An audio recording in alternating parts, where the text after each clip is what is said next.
ओम शांति। आज 30/5/24 रात मुरली ओम शांति बाप दादा मधुबन। आज महावाक्य बाबा कहले मिठे बच्चे तुमर प्रथम निश्चय हेबा दरकार जे आमको स्वयं शांतिर सागर सुखर सागर बाबा ही पाठ पढ़ाउछन्ति। कौनसी मनुष्य काहाकू सुख शांति दे पारिबो नाही।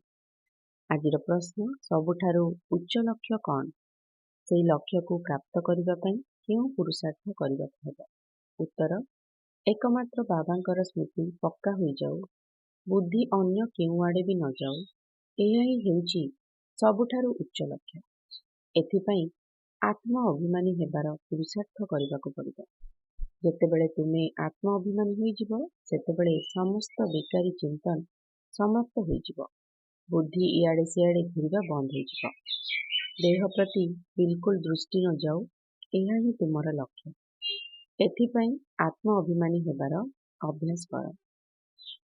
धारणा पाई मुख्य सार ज्ञान द्वारा निजर दृष्टि को परिवर्तन करबाकु हेब। आत्म अभिमानी होई विकारी चिंतन को समाप्त करबाकु हेब। कौनसी भी विकारर दुर्गंध तुम भितरे न रहू, देह आड़कू बिल्कुल दृष्टि न जाऊ। बेहद्र बाबा ही आमको पाठ पढ़ाउछन्ति। एई भली पक्का निश्चय रहू, तेबे जाई जोग मजबूत हेब।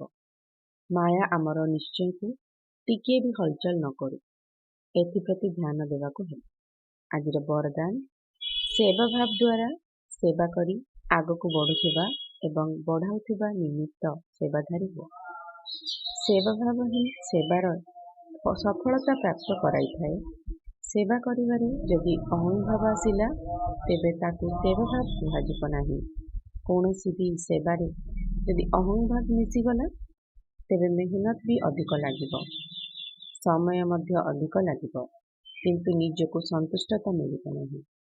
सेवा भाव संपन्न पिलामाने निजे मध्य आगको बढ़िथांती एवं अन्य माननको मध्य आगको बढ़ाइथांती। सेमाने सर्वदा उड़िबार कलार अनुभव करथांती। सेमानंकर उमंग उत्साह निजको मध्य निर्विघ्न रखिथाए एवं अन्य मानंकर मध्य कल्याण करिथाए। आजिर स्लोगान ज्ञानी तु आत्मा तांकु कुहाजिब जेउमाने अति सूक्ष्म रूपरे आकर्षण करुथिबा सूतार बंधनरु मध्य मुक्त अटंती। ओम शांति।